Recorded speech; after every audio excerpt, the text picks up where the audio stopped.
আপনাদের তো হারিম করা দৃশ্যের ঘটনা আমরা দেখালাম, আবারও জানিয়ে রাখছি ফারাক্কা ব্যারেজ থেকে যুবকের দেহ উদ্ধারের ঘটনায় ইতিমধ্যে কিন্তু চাঞ্চল্য ছড়িয়েছে। আর ইতিমধ্যে চাঞ্চল্যকর তথ্য উঠে এসেছে, যা জানা যাচ্ছে গ্রামের আইডি নিয়ে এক বিবাদের জেরে যুবককে খুন করা হয়েছে বলে অভিযোগ উঠেছে 4 বন্ধুর বিরুদ্ধে। আর এই অভিযোগের জেরে প্রমাণ লোপাটের জন্য মৃতদেহ পুড়িয়েও দেওয়া হয় বলে অভিযোগ। যদিও শেষ রক্ষা হয়নি, অভিযুক্তদের আটক করেছে পুলিশ। আর এই সমস্ত বিষয় নিয়ে আমাদের প্রতিনিধি সরাসরি যুক্ত হয়েছে ফারাক্কা থেকে মিলন। ইতিমধ্যে কি জানা যাচ্ছে সেখানে? ইতিমধ্যে দেখতে পাচ্ছি আমরা এটা বিজ্ঞান না আশীর্বাদ, অর্থাৎ বিজ্ঞানের আশীর্বাদ না অভিশাপ আমাদের কাছে এটি। ইতিমধ্যে দেখা যাচ্ছে গেমের আইডির জন্য খুন হতে হচ্ছে তার বন্ধুদের কাছে যুবককে। কি জানা যাচ্ছে সে এলাকার পরিস্থিতি কীরকম?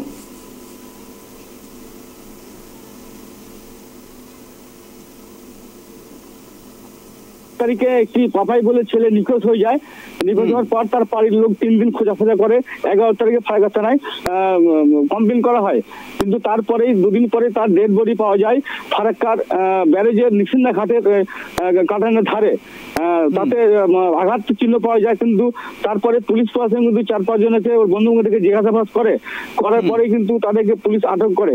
যেটা পুলিশ সূত্রে জানা যায় যে একটা ফ্রি ফায়ার গেম কেন্দ্র করে, কোর্টকে দিয়ে কেন্দ্র করে কিন্তু ঝামেলা হয়, তাদের মধ্যে বসাতে হয়। কিন্তু প্রথমে তাকে মারধর করবে, তাকে ফেলে দেওয়া হয় ফিলালকানার ধারে। তারপরে প্রমাণ লোপাট করার জন্য তারপরে অ্যাসিড ঢেলে বা বেলেট দিয়ে বা সুতো দিয়েও তার গলা শ্বাস করে মারা হয়। আমরা সরাসরি চলে এসেছি ফারাক্কার ব্যারেজের যে বাড়ি, যে তার যে পরিবারের আমরা কথা বলবো, তারা এই মুহূর্তে কি বলছে, তাদের পরিস্থিতি আমার সাথে জয়েন রাখবে। দিদি, ঘটনাটা কি হয়েছে একটু বলুন। 8 তারিখ নাগাদ সন্ধ্যার সময় বাড়ি থেকে বেরিয়েছিল। বেরোনোর পর আপনার ওর মা ফোন করে, জানে যে ছেলে বাইরে গেছে, বিড়ি খাবে, চলে আসবে।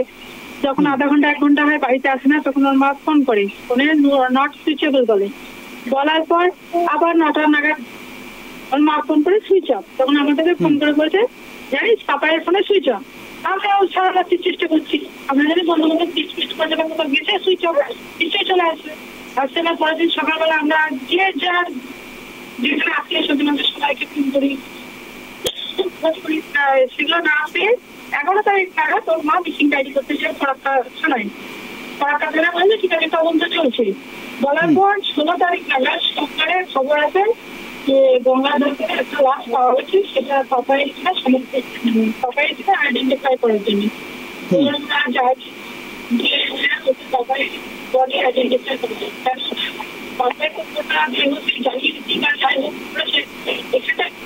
পাপায়ের ডোরেমন লেখা আছে, হাতেও লেখা আছে। ওর মা মানে বুকের ওটা দেখে বুঝতে পারবে ওটা পাপাই।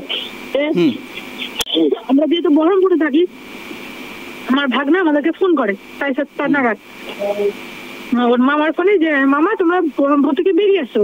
মামা বলে কি হয়েছে? খুবই বাজে খবর। আমরা পার্সোনাল গাড়ি ধরে বেরিয়ে আসি। আমি আসার পর ফারাক্কা থানায় যেতে চাই, আমার ভাগনা কিছুতেই যেতে দিবে না, বলছে তুমি দেখছে সহ্য করতে পারবা না। আমরা তো কোনো রকম এখান থেকে পাপাইদের উঠানের সারা রাত কাটিয়ে দিই।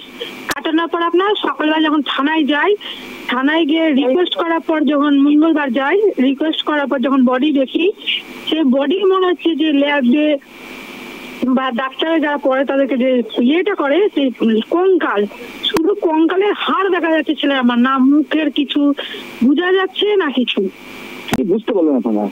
পুরোপুরি বোঝা যাচ্ছে যে ওকে মার্ডার করা হয়েছে। আমি যখন মুখটা দেখি, আপনার গলার এখানটা দাগ দেখা যাচ্ছে, পুরোপুরি পরিষ্কার ভাষায় বোঝা যাচ্ছে এটা মার্ডার। কারণ কি জানা গেছে? কারণ একটাই ফ্রি ফায়ার গেম। কয়েকদিন আগে আমি শুনলাম, আমি আসার পর শুনলাম যে ওর পাপায়ের আইডি হ্যাক করেছিল এই অনিকেত কর্মকার, আব্বাস শেখ, এরা সব আইডি হ্যাক করেছিল। করাটার পর ও কাঁদে, বাড়িতে কাঁদে, খুব কাঁদে। তোর মা বলে ছোট ভাই করেছে, ঠিক আছে ভাইকে বল। ওর পাপাই বলে অনিকেতকে একে যে আইডি কোথায় বিক্রি, আইডি হ্যাক করে আবার বিক্রিও হয়ে গেছে।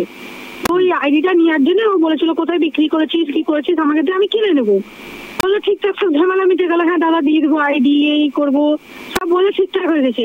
ছেলেকে যে সোমবার দিন মানে আপনার 8 তারিখে যে সন্ধ্যার সময় বেরোলো, তার প্রতি কোনো খোঁজ খবর কিচ্ছু নাই।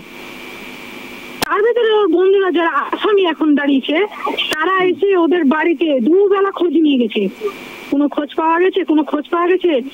আমাকে আমি যখন আমার যাকে মানে পাপায়ের মাকে বলি যে দিদি কোনো নাম্বার আছে বন্ধুর, আমার যা পাপায়ের মা আমাকে আব্বাসের নাম্বার। এই যে গেম নিয়ে খেলছে, গেম খেলতে গিয়ে একটা প্রাণ চলে গেল, কি বলবেন এটা নিয়ে? আমি সবাইকে রিকোয়েস্ট করব এই ফ্রি ফায়ার গেমটা বন্ধ হোক। আজকে আমার ছেলের জীবন গেছে, এই 4টে বন্ধু পড়েছে, এই 4টে বন্ধু আবার অন্য কারো জীবন নেবে কিনা তার কোনো গ্যারান্টি, বা অন্য আরো আসামি তৈরি হবে কিনা ফ্রি ফায়ার গেমের জন্য কোনো গ্যারান্টি নাই। এই ফ্রি ফায়ার গেমটা বন্ধ করা হোক। কি চাইছেন আপনারা এখন? আমরা চাইছি যে 4 জনকে ধরা হয়েছে সেই 4 জনের শাস্তি হোক, ফাঁসি হোক।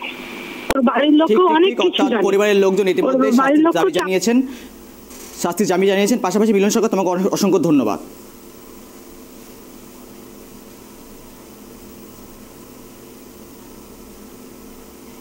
আপনাদের জানিয়ে রাখছি ইতিমধ্যে আত্মীয়র পরিবাররা জানিয়েছেন ইতিমধ্যেই তারা শাস্তির দাবি জানাচ্ছেন। পাশাপাশি তারা সচেতনতার জন্য বললেন যে ইতিমধ্যে যারা ফ্রি ফায়ার গেম বন্ধ হোক এই দাবি তারা করলেন। অর্থাৎ এই বিজ্ঞান আশীর্বাদ না অভিশাপ সেটা এখন অপেক্ষার বিষয়।